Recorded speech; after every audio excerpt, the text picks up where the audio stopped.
कभी सोचा है कि एक बहुत ही साधारण सा बच्चों का खेल भाषा के कितने गहरे राज खोल सकता है?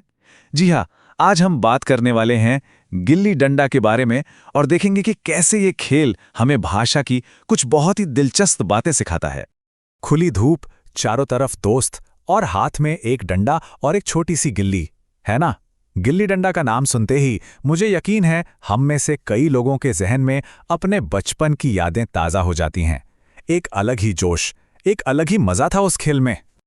पर क्या हो अगर हम कहें कि ये खेल सिर्फ मनोरंजन नहीं था, ये तो असल में भाषा सिखाने की एक पूरी मास्टर क्लास है। जी, सुनने में थोड़ा अजीब लग सकता है, पर यह सच है। अच्छा, इससे पहले कि हम भाषा की गहराई में उतरें, एक काम करते हैं, फटाफट से इस खेल के नियम याद कर लेते हैं ताकि सब एक ही पेज पर हों। तो देखिए, नियम बहुत सीधे साधे हैं। एक खिलाड़ी होता है जो डंडे से गिल्ली को पहले तो जमीन से उछालता है और फिर हवा में ही उसे जोर से मारता है। गिल्ली दूर जाकर गिरती है और बाकी खिलाड़ी उसे लपकने के लिए दौड़ पड़ते हैं। है ना, एकदम सिंपल। और इसी खेल से जुड़ी एक कविता है जो कहती है कि हर शॉट के साथ कैसी आज़ादी महसूस होती है, कितना मज़ा आता है। ये जो खुशी और आज़ादी वाली भावना है ना, इसको ज़रा ध्यान में रखिएगा। आगे हमारे भाषा के सबक में ये बहुत काम आने वाली है। तो अब आता है सबसे बड़ा सवाल, आखिर एक स्कूल की किताब ने इस आम से खेल को भाषा के एक पाठ में कैसे बदल दिया? यही तो वो पुल है जिसे आज हम पार करने वाले हैं। तो यहां से शुरू होता है भाषा का जादू। हमारा पहला सबक है उपसर्ग, या अंग्रेजी में कहें तो प्रीफिक्स। सोचिए, ये एक तरह का मैजिक ट्रिक है जो किसी भी शब्द का मतलब पल भर में बदल सकता है। देखिए, उपसर्ग कुछ नहीं, बस एक अक्षर या कुछ अक्षरों का एक छोटा सा ग्रुप है। इसे आप किसी भी शब्द के ठीक सामने, मतलब शुरुआत में लगा दीजिए और बस शब्द का पूरा मतलब ही बदल जाता है। जैसे अन का मतलब होता है नहीं और री का मतलब होता है फिर से या दोबारा। अब इसे उदाहरण से समझते हैं।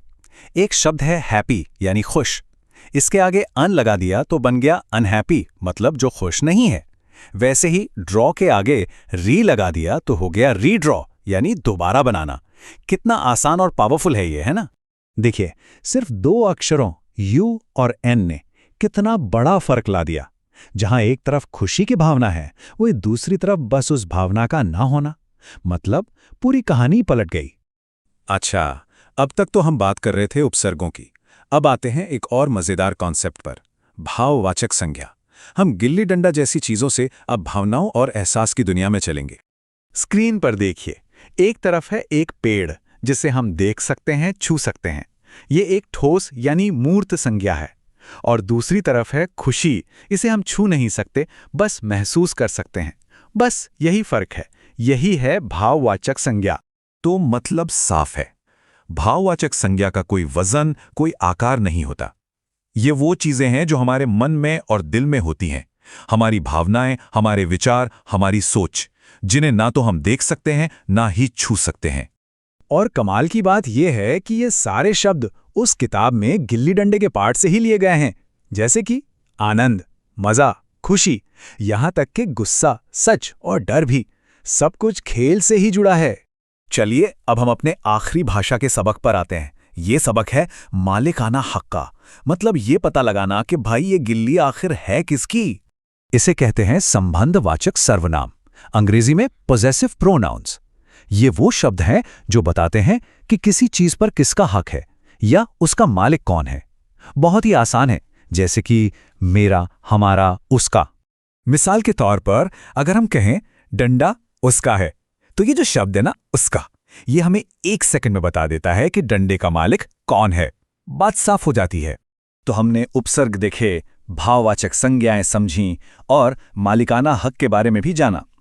अब देखते हैं कि ये सब मिलकर इस खेल से कैसे जुड़ते हैं और हमें क्या सिखाते हैं। सोचिए, हमारा सफर एक लकड़ी के डंडे और गिल्ली से शुरू हुआ और हम नाखुशी और स्वामित्व जैसे बड़े और गहरे विचारों तक पहुंच गए। यही तो है खेल की असली ताकत। ये सीखने को कितना आसान और मजेदार बना देता है। और यही हमारा सबसे बड़ा सबक है। खेल-कूद पढ़ाई से बचने का जरिया नहीं है, बल्कि ये तो सीखने के सबसे बेहतरीन तरीकों में से एक है। क्योंकि जब हम खेल खेल में कुछ सीखते हैं तो वो हमें जिंदगी भर याद रहता है। तो आज की बात यहीं खत्म करते हैं, लेकिन एक सवाल के साथ। जरा अपने बचपन के खेलों को याद कीजिए। क्या पता उनमें भी ऐसे ही कितने बड़े बड़े सबक छिपे हों जिन पर हमने कभी ध्यान ही नहीं दिया। सोचिएगा जरूर।